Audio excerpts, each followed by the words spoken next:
সবাইকে স্বাগতম। আজকে আমরা যে টপিকসটা পড়বো সেটা হচ্ছে রিস্ক কোয়ান্টিফিকেশন বা কোয়ান্টিফাইং রিস্ক। মানে এক এই একটা আমরা জানি তো যে কোনো ডিজিজের সাথে রিস্ক অ্যাসোসিয়েটেড। এখন একটা ডিজিজের সাথে রিস্ক অ্যাসোসিয়েটেড বা এই কাজটা করলে ওই ডিজিজটা হবে, এটা আমরা কিভাবে বের করেছি বা এটা আমরা কিভাবে জানতে পারি? এটা মূলত আমরা জানতে পারি স্টাডি করার মাধ্যমে। হয় আমরা কোহোর্ট স্টাডি অথবা কেস কন্ট্রোল, এই দুইটা স্টাডির মাধ্যমে আমরা বিভিন্ন রিস্ককে বের করতে পারি এবং আমরা কজ এস্টাবলিশ করি যে হ্যাঁ, এই কাজটা করলে এই ডিজিজটা হয়। যেমন সে লাইক স্মোকিং করলে লাং ক্যান্সার হতে পারে, এটা একটা রিস্ক। এখন কত কতটুকু এটা খারাপ, যে এটা রিস্কটা কি পরিমাণ, কম না বেশি, এই জিনিসটাকে আমরা যখন কোয়ান্টিফাই করব, মানে আমাদের স্টাডি রেজাল্টে আমরা যে রেজাল্টটা পাবো এটাকে একটা নাম্বার দিয়ে বলতে হবে যে না, এইটার রিস্ক এত গুণ বেশি। নর্মাল পার্সনের লাং ক্যান্সার হওয়ার যে পরিমাণ চান্স, সে যদি এই রিস্কে এক্সপোজ হয় তাহলে তার এই জিনিসটা হওয়ার চান্স এত গুণ বেড়ে যায়। তাহলে যে জিনিসটার মাধ্যমে আমরা করব সেটা হচ্ছে রিস্ক কোয়ান্টিফিকেশন। এখন আমরা রিস্ক কোয়ান্টিফিকেশনের মধ্যে আজকে আমরা পড়বো হচ্ছে রিলেটিভ রিস্ক বা রিস্ক রেশিও। রিলেটিভ রিস্কের আরেকটা নাম বলা যায় হচ্ছে রিস্ক রেশিও।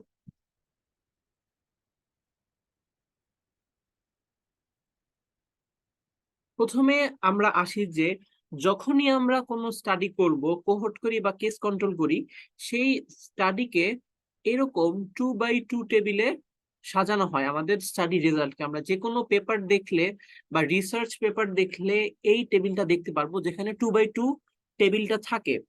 এখন 2x2 টেবিলে চারটা ঘর থাকবে, একটা দুইটা তিনটা চারটা, মানে দুইটা কলাম দুইটা রো।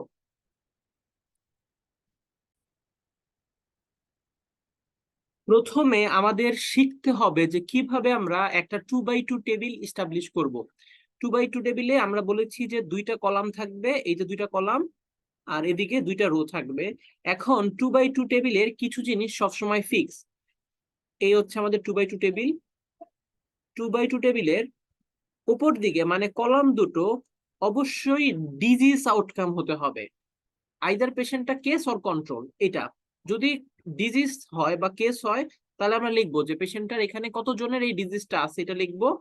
আর এই পাশের যে কলাম এখানে হচ্ছে কার কার ডিজিজ নাই, কি কি কন্ট্রোল, এটা হবে। আর এই যে রো দুইটা, এটা একটা রো আর এটা একটা রো, এই দুইটা রো সবসময় থাকবে হচ্ছে রিস্ক ফ্যাক্টরের প্রতি এক্সপোজার। যদি এক্সপোজ হয় তাহলে আমরা এই প্রথম কলামে প্রথম রোতে লিখবো, আর যদি রিস্ক ফ্যাক্টরের প্রতি এক্সপোজ না হয় তাহলে আমরা এটা হচ্ছে সেকেন্ড কলামে লিখবো। এখন আমরা একটা 2x2 টেবিলের একটা এক্সাম্পল আমরা দেখি যে কিভাবে 2x2 টেবিল ফিল আপ করতে হয়।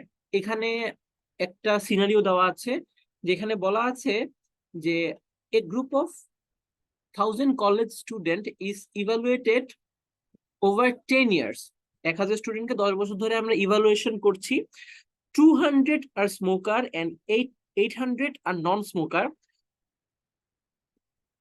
Over the 10 year of the study period,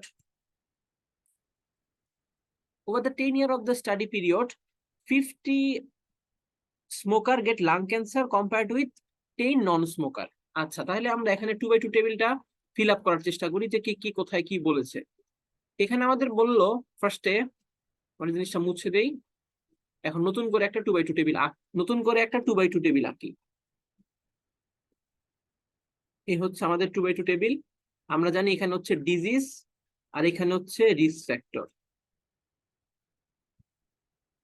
তাহলে আমাদের এখানে বলছে যে 1000 স্টুডেন্ট আছে, তার মধ্যে স্মোকার কয়জন, 200 হচ্ছে স্মোকার। তার মানে 200 জন হচ্ছে রিস্ক ফ্যাক্টরের প্রতি আমাদের এক্সপোজ। তার মানে আমাদের এই যে এই রোতে হচ্ছে আমার টোটাল 200 হবে, আর নিচের যে রো, এই রোতে থাকবে হচ্ছে টোটাল 800 জন। আচ্ছা, তারপরে বলেছে যে এর মধ্যে স্টাডি করার পরে আমি দেখছি যে 50 জনের মধ্যে লাং ক্যান্সার হলো। তাহলে 50 জন কারা? যে 50 জন হচ্ছে যে 50 জন হচ্ছে স্মোকার। তাহলে এই যে এই 200 জন হচ্ছে স্মোকার ছিল, তাদের মধ্যে স্মোকারদের মধ্যে 50 জনের লাং ক্যান্সার হয়েছে, কারণ এটা আমাদের ডিজিজের কলাম। তাহলে লাং ক্যান্সার হয়নি কতজনের? 150 জনের। কারণ এই টোটাল 50 জন হচ্ছে আমাদের রিস্ক ফ্যাক্টরের প্রতি এক্সপোজ। আর যে 800 জনের মধ্যে ডিজিজ হয়েছে 10 জনের। আর ডিজিজ তাহলে হয়নি কয় জনের? ডিজিজ হয়নি 790 জনের। তাহলে আমরা এইভাবে 2/2 টেবিলটাকে ফিল আপ করে ফেললাম। তো ঠিক এইভাবে আমরা যদি এই এক্সাম্পলটা দেখি, সরি এটা অড রেশিও, আমরা এখন রিস্ক রেশিও পড়ছি। রিস্ক রেশিও আরেক নাম বলেছি যে রিলেটিভ রিস্ক। এখানে বলা আছে যে if 5 of 10 people exposed to the radiation are diagnosed with cancer, তার মানে এখানে 10 জন এক্সপোজ হয়েছে, তার মধ্যে 5 জনের ক্যান্সার হয়েছে। তার মানে এক্সপোজ এই সারিতে আমার 10 জন থাকবে। এটা হচ্ছে আমাদের রিস্ক ফ্যাক্টরের এক্সপোজার। তো এখানের মধ্যে আমরা দেখেছি যে এটা হচ্ছে ডিজিজ, তার মধ্যে 5 জন হয়েছে। তার মানে 10 থেকে 5 বিয়োগ দিলে বাকি থাকে হচ্ছে 5, এই বাকি 5 জন হচ্ছে এখানে 5 জন দেওয়া আছে।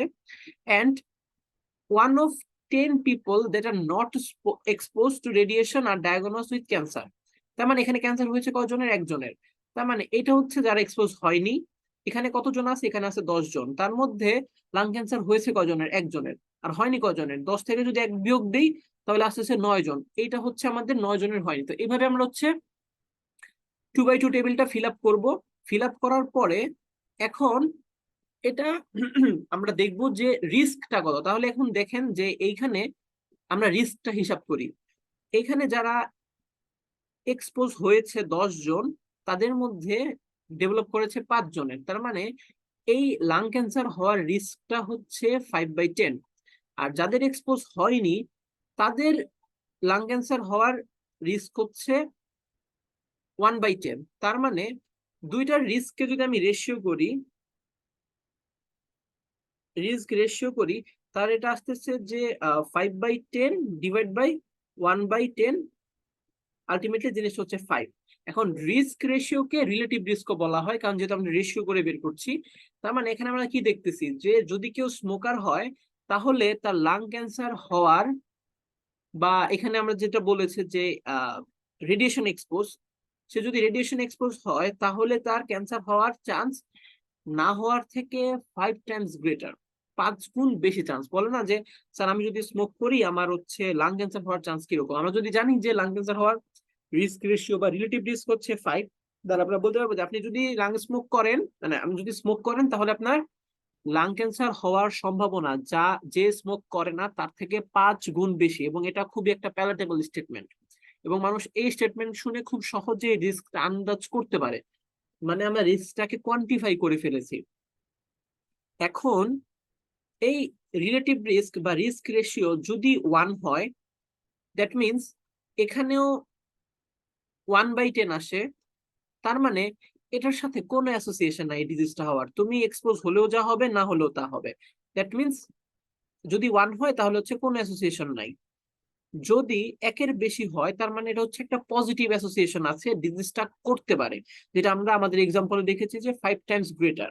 আর যদি রিস্ক এরকম হয় যে রিলেটিভ রিস্কটা 1-এর কম, তাহলে এটা হচ্ছে প্রোটেক্টিভ, এক্সপোজ হলে ওই জিনিসটা হবে না। ঠিক আছে? যদি এটা হয় তাহলে এক্সপোজ হলে ডিজিজ হবে না, এক্সপোজ হলে বরং ডিজিজটা কমে আসবে। যেমন আমরা ভ্যাকসিনেশনের ক্ষেত্রে দেখতে পারি। আমরা যদি এরকম একটা স্টাডি টেবিল করি যে হচ্ছে এটা হচ্ছে ভ্যাকসিনেশন কে প্রতি এক্সপোজ, ভ্যাকসিনের প্রতি আনএক্সপোজ। এটা হচ্ছে একটা ডিজিজ, আমাদের কোভিড ডিজিজ, আর হচ্ছে Covid disease positive, Covid disease negative. তো তখন আমরা দেখবো যে এরকম যদি করি তাহলে এখানে আমাদের রিলেটিভ রিস্কটা 1 থেকে কম আসে। দ্যাট মিনস আমাদের ভ্যাকসিনেশন প্রোটেক্টিভ। এইরকম হচ্ছে স্টেটমেন্ট। এখন এখানে যা যা বলেছে আমরা তাই দেখি যে এইটা পড়লাম। So people expose to radiation have 5 Times greater risk for developing the lung cancer. আচ্ছা, এখন রেয়ার ডিজিজের ক্ষেত্রে অডস রেশিওকেই আমরা হচ্ছে রিলেটিভ রিস্ক বলতে পারি। এটা কেন কিভাবে বলি, এটা যখন আমরা অডস রেশিও পড়ব নেক্সট ভিডিওতে আমি ডিটেইলস আলোচনা করব অডস রেশিও কি এবং কেন আমরা রেয়ার ডিজিজের ক্ষেত্রে আমরা রিলেটিভ রিস্ককেই অড রেশিও বের করতে পারি। আশা করি রিলেটিভ রিস্ক সম্পর্কে আমাদের যা কনফিউশন ছিল এটা ক্লিয়ার হয়ে গেছে। যদি আপনাদের কোনো কনফিউশন থাকে অবশ্যই আমাদের কমেন্ট বক্সে কমেন্ট করে জানাবেন। আপনাদের সবাইকে ধন্যবাদ।